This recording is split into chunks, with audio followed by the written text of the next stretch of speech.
from the beginning, the intention was to create a festival of prayer, a festival of prayer.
As we reemerge as a festival once again for the first time in a couple years this September, we're reemerging in a whole new way into a new chapter of our work. It's the first time we're holding the event on our own land at the Ecovillage that we care for.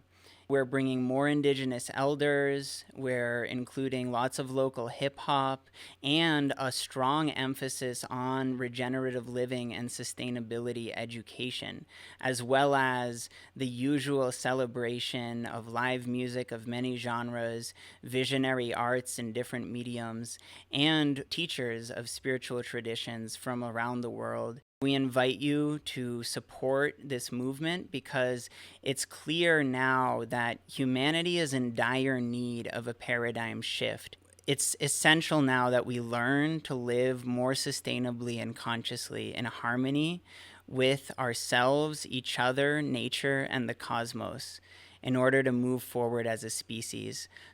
This festival is not just a party, it's also an exploration and a portal into how we can create that new paradigm together and shift into it. So we invite you to come to HeartFire Festival. Get your tickets early because they're going to go fast, and we hope to see you there. Peace.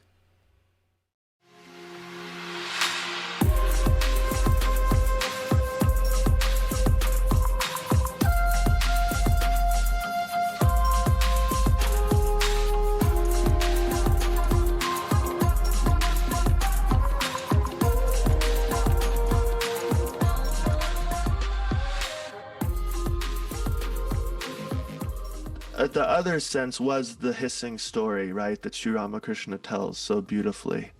I'd like to share a story with you today. It's taken from the Odana Sutta. There's a story, a Kabbalistic story, a Hasidic story of a pious man. HeartFire puts me in mind of a story from the Sufi tradition. I told you not to ask me to tell stories. I just love stories.